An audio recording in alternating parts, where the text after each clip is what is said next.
Happy friendship day everyone. শুনলাম আজ নাকি ফ্রেন্ডশিপ ডে, তাই প্রথমেই জানাই সব বন্ধু বান্ধবীদের অনেক অনেক শুভেচ্ছা ফ্রেন্ডশিপ ডে এবং ভালোবাসা। আমার সব বন্ধু বান্ধবীরা তো বেশিরভাগ দূরেই থাকে, কলেজ শেষ হওয়ার পর দেখা সাক্ষাৎ তো প্রায় অনেকটাই কমে গিয়েছে। তো ভাবলাম আমার বাড়ির পাশে অন্তত যে আছে তার জন্য একটু কিছু করি। আর আজ তো ফ্রেন্ডশিপ ডে, তাই ওর জন্য সামান্য কিছু ফুল আর চকলেট নিয়ে গেলাম। আর ও দেখো খুশিতে কি সুন্দর লা লা লা লা লা করছে, যেহেতু ও না আনএক্সপেক্টেড ছিল, যেহেতু আমাদের দেখা প্রায় একদম কমে গিয়েছে। ও আমার বাড়ির পাশে থাকে, কিন্তু আমাদের মিডিলে একটু মিসআন্ডারস্ট্যান্ডের কারণে কথা হতো, কিন্তু দেখা সাক্ষাৎ একদমই ছিল না। তো আজ হঠাৎ করে ও যখনই ওর বাড়িতে আমাকে দেখতে পেয়েছে, ও না খুব খুশি হয়েছে। আর ও ভাবেও নি যে পাল্লু আসবে, ও আমাকে পাল্লু বলে, সেটাই বলছিল P for pulse, P for pallu.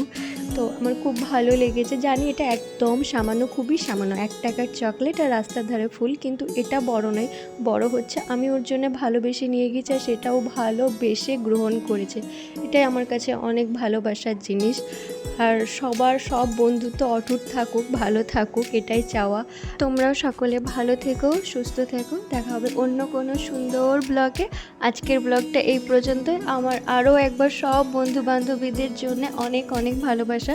আমি সবার নাম মেনশন করতে পারছি না, কিন্তু হ্যাঁ, আমি তোদেরকেই বলছি বা তোমাদেরকেই বলছি, তোমরাও আমার খুব কাছের বা খুব স্পেশাল। যারা এই ভিডিওটা দেখছো, এটাও তাদের জন্য।